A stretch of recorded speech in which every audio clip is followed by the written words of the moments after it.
Puji Tuhan, kekasih Tuhan, kita akan belajar bersama-sama kebenaran firman Tuhan di dalam ibadah pemahaman Alkitab malam hari ini. Mari kita berdoa. Bapak Surgawi, pada saat ini suatu keindahan kami bisa belajar kebenaran firman Tuhan. Mari Roh Kudus bukakan kebenaran ini, agar kebenaran ini bisa kami terapkan dalam hidup kami, dan kami melihat Tuhan nyata dalam hidup kami. Kebenaran itu memerdekakan. Dalam nama Tuhan Yesus Kristus. Amin. Kekasih Tuhan, kebenaran firman Tuhan pada saat ini, mari kita bersama-sama belajar hidup yang tersembunyi di dalam Kristus. Hidup yang tersembunyi di dalam Kristus. Kita membaca di dalam Kolose pasal 3 ayat 1 sampai dengan 4. Kolose pasal 3 ayat 1 sampai dengan 4. Karena itu, kalau kamu dibangkitkan bersama dengan Kristus, nah ini.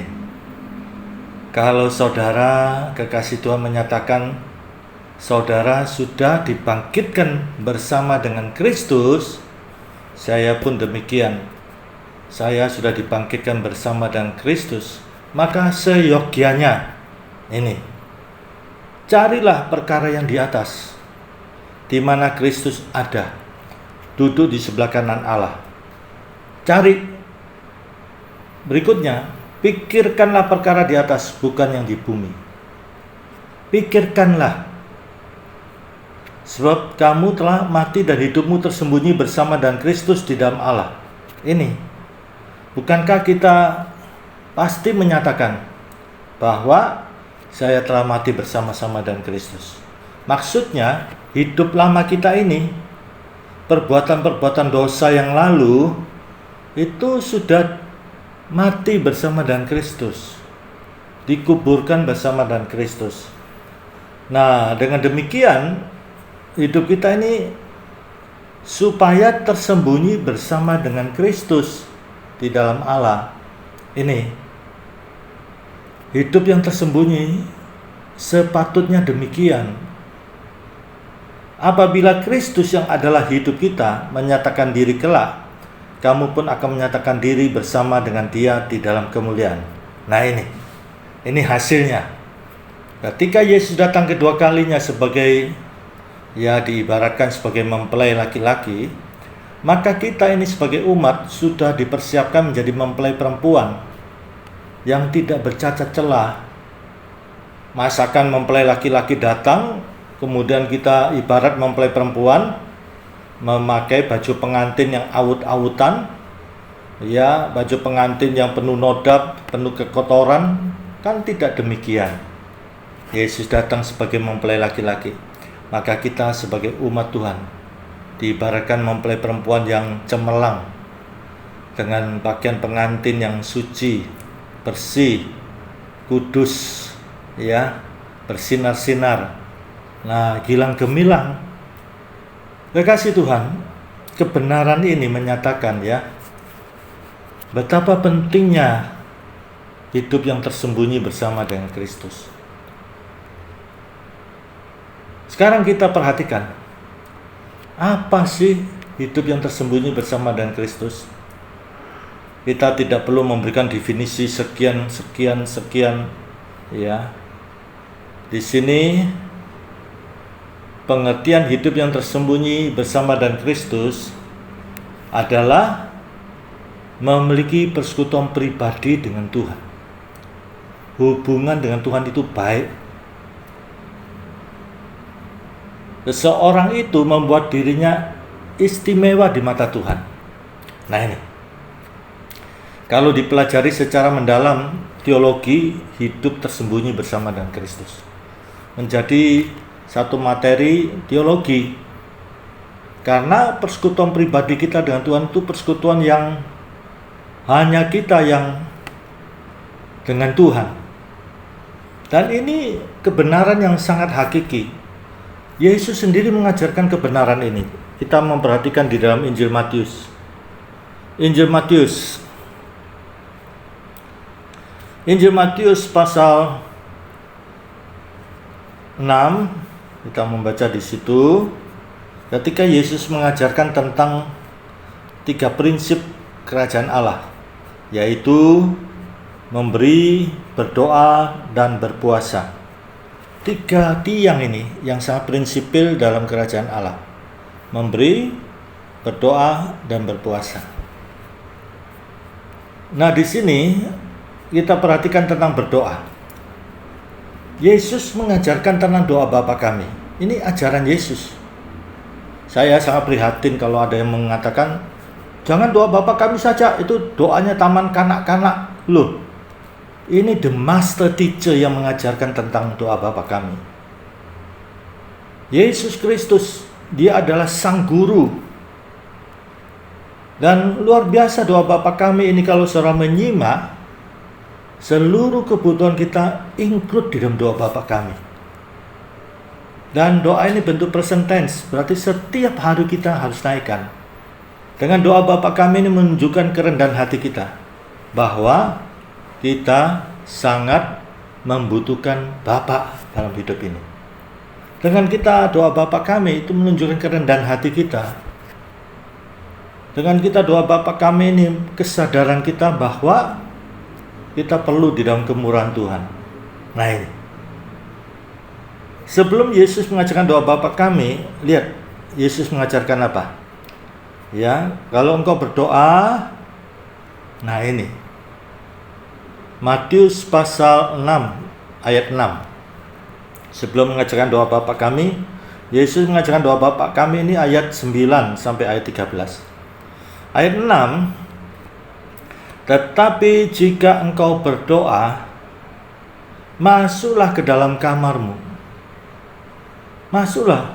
Ini perintah loh, masuklah ke dalam kamarmu. Ya, jangan keliru kamar ya. Kamarmu. Tutuplah pintu dan berdoalah kepada Bapakmu yang ada di tempat tersembunyi. Maka Bapakmu yang melihat tersembunyi akan membalasnya kepadamu. Perhatikan, Yesus Kristus sang guru, kita akui juga adalah Tuhan dan juru selamat kita masing-masing. Tugas Yesus sangat besar, seperti tugas pengorbanannya di kayu salib. Yesus berkorban. Dia adalah perwujudan simbol persembahan hewan untuk pengampunan dosa. Ibadah perjanjian lama, pengampunan dosa itu mempersembahkan hewan, lembu, domba, hewan yang tidak bercacat celah. Nah ini, kalau perjanjian lama ibadah pengampunan dosa dipersembahkan domba, apalagi sejarah Paskah, ya, arti Paskah maut yang lewat. Kita lihat itulah yang terakhir bagi bangsa Mesir, ya, karena menahan bangsa Israel keluar dari tanah Mesir dari perbudakan. Bangsa Israel berseru-seru kepada Tuhan, dan Tuhan mendengar, membawa mereka keluar dari tanah Mesir.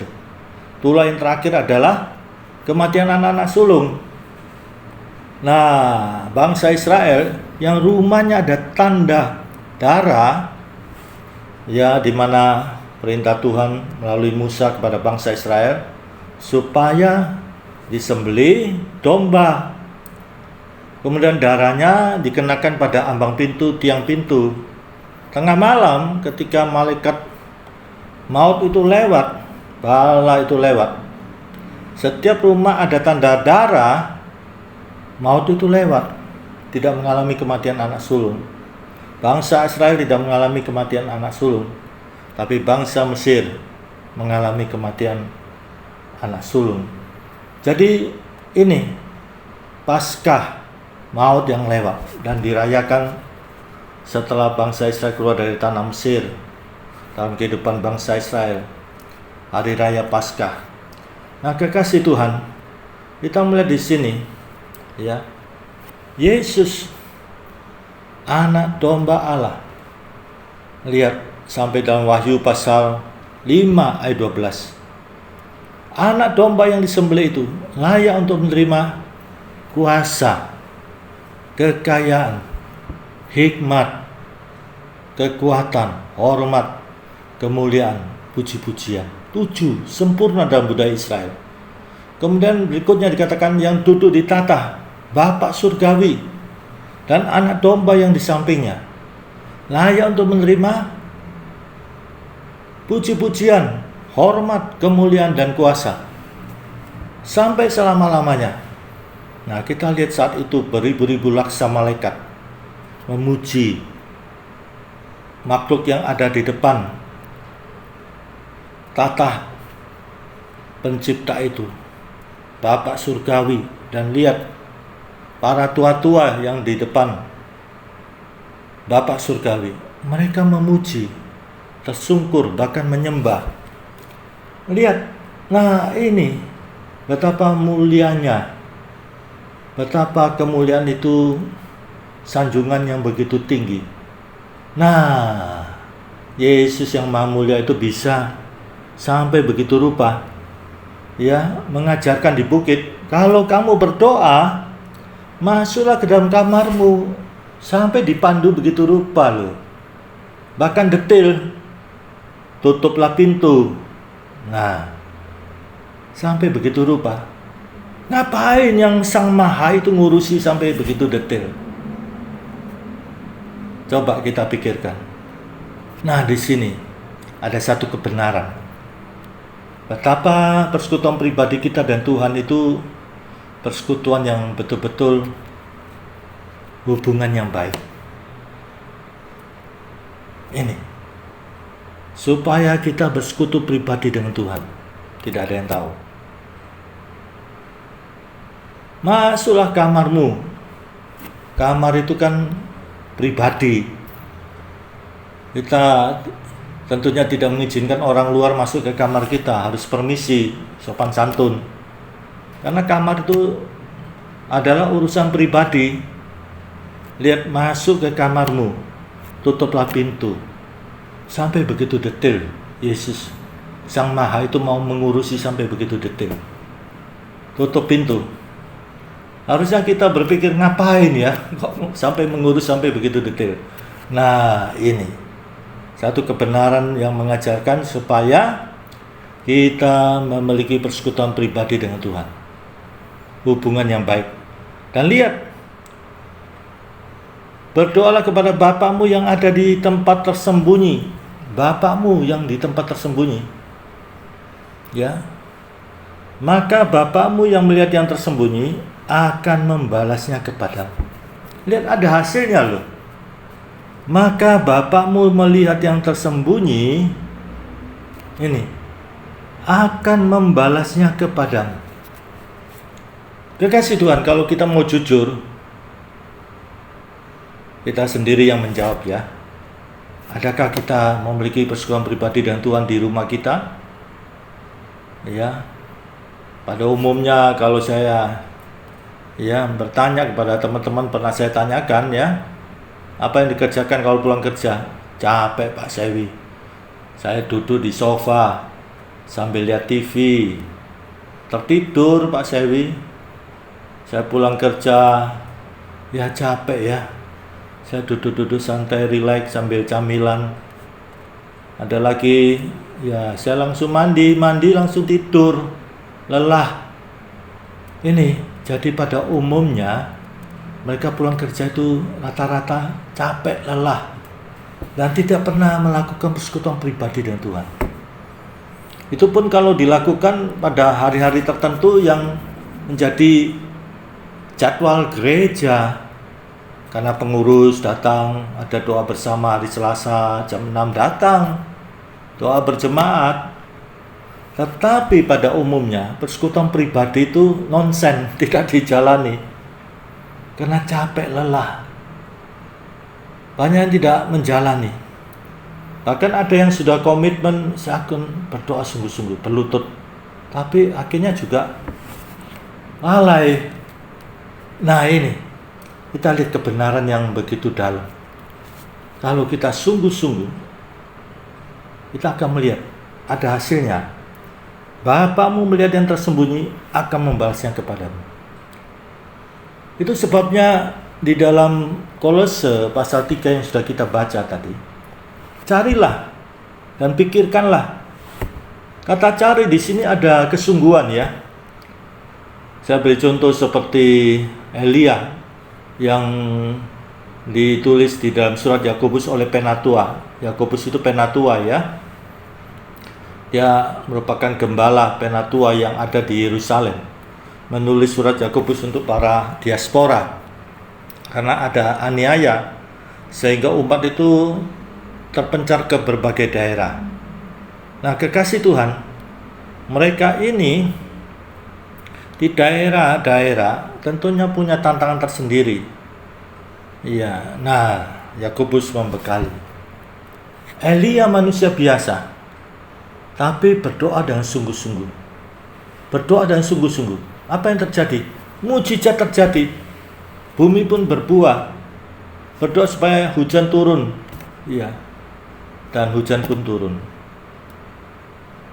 Kekasih Tuhan di sini. Ya, berdoa sungguh-sungguh. Ini satu penunjukan dia mencari Tuhan. Dan pikirkanlah perkara di atas, bukan di bumi. Nah, ini seringkali menjadi satu perdebatan ya. Mereka yang kritis-kritis itu akan mengatakan, saya ini pegawai bank Pak Sewi. Bagaimana saya bisa memikirkan perkara di atas? Saya harus fokus. Administrasi bank penting, titik koma itu harus teliti. Bagaimana saya bisa memikirkan perkara yang di atas? Saya katakan bisa. Kenapa tidak? Iya, saya setir mobil itu sambil memuji Tuhan, hati saya penuh nyanyian, penuh ucapan syukur kepada Tuhan. Kenapa tidak? Saudara sedang mengerjakan administrasi, hati penuh puji-pujian dengan Tuhan. Bisa. Iya, ada yang putar tape sambil mengerjakan administrasi, ada yang bekerja dengan membawa ya tape mendengar dari ya pendengaran telinga. Sampai begitu rupa bisa. Siapa bilang tidak bisa? Bekerja bersama Tuhan. Bukankah di dalam Yohanes 14 ayat 12 bersama Tuhan kita melakukan perkara-perkara yang besar. Nah ini, hasilnya apa? Nanti Yesus datang kedua kalinya. Kita bisa di dalam kemuliaan Tuhan juga. Kita mengalami pengangkatan bersama Tuhan. Indah sekali kekasih Tuhan. Nah dalam menjalani dinamika hidup ini, hidup sehari-hari, hubungan kita kepada Tuhan tetap. Jangan sampai kita disibukkan ya, kemudian kita tidak ada hubungan dengan Tuhan. Lepas. Kita sibuk kerja, banting tulang dibanting sampai akhirnya sakit, baru nyesel, baru nasar-nasar, terlambat. Iya. Jadi bersama Tuhan kita menjalani hidup ini. Mulut penuh pujian, hati penuh syukur. Ya, pikiran kita juga pikiran firman sambil bekerja ya, dan kita wujudkan penuh nyanyian. Nah, ini yang Rasul Paulus katakan kepada jemaat di Efesus. Hari-hari ini jahat adanya. Supaya kita menjalani hidup dengan seksama, dengan arif bijaksana. Dan dikatakan janganlah sampai kita menjadi bodoh. Ini Rasul Paulus katakan, tapi supaya kita berjalan sesuai kehendak Tuhan. Ditunjukkan apa? Yaitu penuh Roh Kudus. Jangan mabuk anggur. Mabuk anggur di sini maksudnya kesenangan dunia, kenikmatan duniawi. Ya, nah kita disuruh penuh Roh Kudus. Dan Rasul Paulus itu bukan hanya perintah tapi tidak ditunjukkan caranya. Caranya apa? Naikkanlah pujian, nyanyian rohani, bermazmur. Nah ini, ya, saya kalau pagi mau sarapan di luar supaya tidak jenuh, ya setiap pagi saya makan sereal di kamar, di pastori gereja. Dulu tidak bisa, sekarang sudah menjadi kebiasaan yang baik. Sereal itu kan sehat untuk pencernaan, untuk jantung. Iya. Nah kalau saya mau cari sarapan di hari pagi, ya saya keluar dan saya selalu melalui 3 jembatan layang, ya, di Pasar Kembang, di Ahmad Yani, ya, kemudian di dekat Aloha, kemudian saya putar kembali. Sepanjang jalan ini saya penuh pujian kepada Tuhan, pengagungan. Naik jembatan layang itu saya menyebut Bapa Surgawi, Yesus Kristus, Roh Kudus di dalam nama Tuhan Yesus Kristus.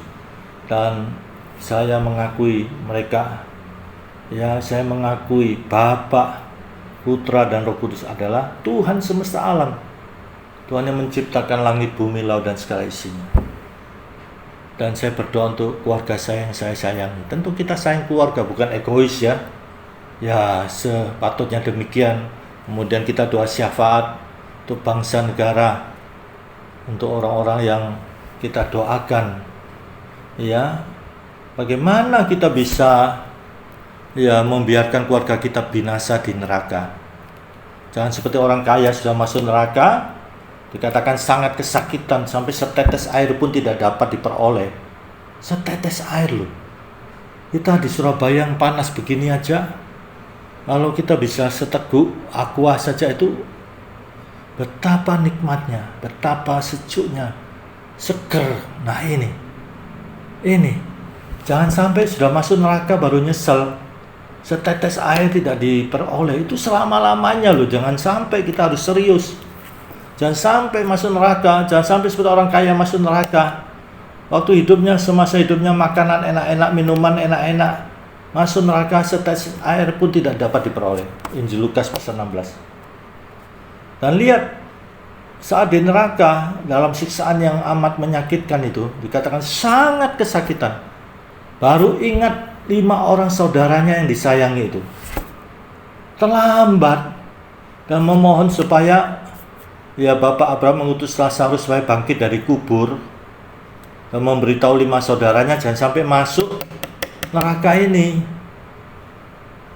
Ya, apa jawab Abraham? Sudah ada kitab suci ini sudah menyatakan adanya neraka, itu nyata, real. Jangan main-main, serius. Lazarus seandainya dibangkitkan dari kubur memberitahu 5 saudaranya, tidak bakalan percaya, tidak bakalan. Yesus saja yang bangkit disaksikan 500 saksi, 1 Korintus ya 15 ayat 6 sampai 8. Yesus yang bangkit itu dengan bukti yang kuat, ada saja yang tidak percaya. Nah ini, nah kekasih Tuhan, disinilah hidup ini harus serius. Jangan kita bermain-main dengan kehidupan ini. Jangan kemudian menyesal di kemudian hari. Terlambat. Saya sering melihat beberapa orang menyesal di belakang. Terlambat. Nah sekarang ini, Yesus mengajarkan, jangan khawatir hidupmu. Jangan khawatir. Lihat sekali lagi. Tetapi jika engkau berdoa, masuklah ke dalam kamarmu, tutuplah pintu, dan berdoalah kepada Bapamu yang ada di tempat tersembunyi. Maka Bapamu yang melihat tersembunyi akan membalasnya kepadamu. Lihat, ya, tidak sia-sia persekutuan kita dengan Tuhan. Nah, kekasih Tuhan, kebenaran di pemahaman Alkitab ini, pemahaman yang sederhana sekali. Jalani. Jangan terlambat. Selagi kita masih bernapas, ini kesempatan yang sangat berharga. Saya selalu tegaskan, selagi kita masih hidup, kesempatan yang sangat berharga. Kita melakukan nilai-nilai kekal. Nah ini, hidup yang tersembunyi. Mari, kekasih Tuhan, kita jalani dengan disiplin. Kita jadikan mutlak dalam hidup kita. Kalau kita bisa untuk pekerjaan kita sampai semaksimal begitu rupa, masakan untuk Tuhan asal-asalan. Kalau sempat, kalau ada waktu, sangat disayangkan. Kalau tidak sekarang kita jalani, kapan? Ya kapan? Umur kita ini terbatas. Mari, ini yang dikatakan pemazmur dalam Mazmur 90, menghitung hari-hari sedemikian sehingga kita memperoleh hati yang bijaksana. Tentunya kita mau menjadi orang yang bijaksana. Nah, orang yang bijaksana, dia melihat kesempatan yang ada, kairos, kesempatan yang dari Tuhan. Di tengah-tengah rutinitas hidup ini, dia mengisinya dengan nilai-nilai kekal. Nah ini kekasih Tuhan, jangan khawatir hidupmu. Jangan khawatir kemudian sibuk tidak ada waktu untuk Tuhan. Kalaupun dipaksa, kalau sempat. Dan itu asal-asalan. Nah sekarang jadikan disiplin persekutuan pribadi saudara dengan Tuhan. Jangan khawatir. Hidup saudara, keluarga saudara, masa depan saudara, ekonomi saudara, jangan khawatir. Ini karena Yesus sendiri menegaskan betapa pentingnya kebenaran ini, sampai detailnya disebutkan. Dan lihat, Tuhan membalas luar biasa. Ini Yesus sendiri yang mengajarkan loh. Jadi bukan kebenaran yang seperti muluk-muluk, janji yang muluk-muluk, janji yang serba finishing saja. Ya, nah ini kebenaran yang Yesus ajarkan. Kapan lagi kekasih Tuhan? Kau tidak sekarang. Tekad, saya mau disiplin untuk Tuhan terlebih dahulu. Nah ini, saudara akan melihat Tuhan nyata dalam hidup saudara. Puji Tuhan, mari kita berdoa. Bapa Surgawi, kami sudah belajar kebenaran firman Tuhan dalam pemahaman Alkitab yang sederhana ini, tetapi sangat dalam. Sungguh kami tidak menduga Yesus Sang Maha itu mau mengurus sampai begitu rupa, supaya kami memiliki persekutuan yang sangat pribadi dengan Tuhan. Masuk ke kamar, tutup pintu, hanya kami dengan Tuhan. Luar biasa kebenaran ini. Dan kami melihat bahwa apa yang kami lakukan ini tidak sia-sia. Bapak melihat, sampai begitu Bapak melihat. Kalau kami melakukan kebenaran ini, Bapa di surga itu melihat. Nah, kami mau menjadikan diri kami istimewa di mata Tuhan. Dan kami akan melihat Tuhan nyata. Puji Tuhan, puji Tuhan, puji Tuhan. Setiap pribadi yang mendengarkan kebenaran firman Tuhan pada malam hari ini, sebagai hamba Tuhan kami berdoa. Dalam nama Tuhan Yesus, setiap pribadi yang mendengar firman Tuhan, Tuhan jamah. Setiap pribadi yang mempunyai masalah kehidupan pribadi, keluarga, pekerjaan, usaha, bahkan kesehatan, kami berdoa, kami berseru dengan satu nama yang agung, apa yang ada di langit, di atas bumi, di bawah bumi, takluk dalam nama Tuhan Yesus, dalam nama Tuhan Yesus Kristus, dalam nama Tuhan Yesus Kristus, dijamah oleh Tuhan. Puji Tuhan. Kami berdoa untuk bangsa negara kami Indonesia dalam wabah COVID ini. Tuhan, kami yakin Tuhan berdaulat. Hati Tuhan penuh belas kasihan. Kami hanyalah hamba umat memohon belas kasihan Tuhan bagi bangsa negara yang kami cintai. NKRI, Negara Kesatuan Republik Indonesia, negara NKRI ini tetap terjaga dalam pemeliharaan Tuhan. Mari Tuhan, dalam wabah virus ini bisa teratasi oleh pertolongan Tuhan. Vaksin yang sudah datang, berkati Tuhan, bisa berjalan dengan baik. Tuhan dipermuliakan. Berkati bangsa negara kami Indonesia. Haleluya. Kasih karunia Bapa Surgawi, kasih Tuhan Yesus, dan persekutuan Roh Kudus menyertai saudara mulai sekarang ini sampai Maranatha Tuhan Yesus datang kembali, dalam nama Tuhan Yesus Kristus. Haleluya. Amin. Puji Tuhan, Tuhan memberkati.